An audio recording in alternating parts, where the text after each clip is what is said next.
creation that, basically Satan rules the world and his agents on the earth worship him and venerate him. They worship Lucifer. I basically just asked God to show me if he was real, and he did. And the thing's been the same ever since the return of Jesus.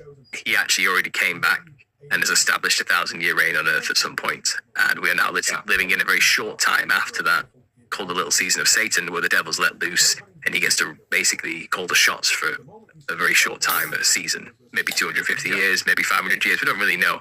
And that goes against all convention of the modern church, which believe Jesus is still yet to return and establish his millennial reign. I think there's been a lot of corruption to tarnish Jesus' name. I think a lot of that is done by design. I don't think any of these churches really have anything to do with Jesus, really.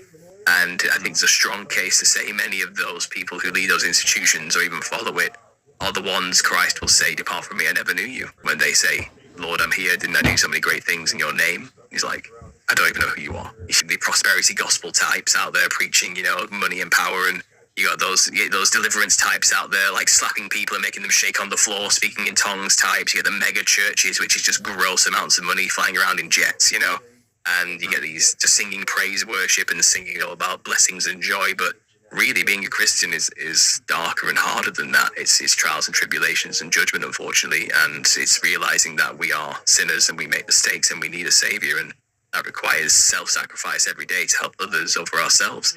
And I think there's a lot of churches out there that don't want to teach that message. And I think if we were living in a little season of Satan, that's exactly how we would want it. Where one or two are gathered in my name, I'm there, is what Jesus said, So I think we can hopefully get people to understand that that's what it truly is. And what I'm looking for is I don't want people to join a religion. I want you to have a personal relationship with God. And that starts by asking, and it doesn't start by being a member of some system.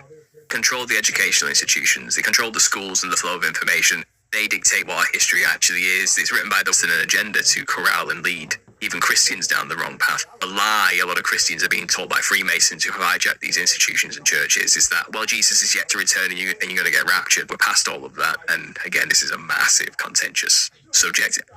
And the reason why there's so much Freemasonic influence in the church is seemingly spreading the gospel. You can't really fault them on what they're saying, but that one little bit of lie is where you are on the timeline. And their job is to make sure you're still waiting for Christ to return, not that he already did, and that we're in the final season before the judgment, the great white throne judgment, not tribulation. So that seems to be what the point was, so why there is so much Freemasonry in churches, and even like Mormonism itself is Freemasonic through and through. It really is a cult.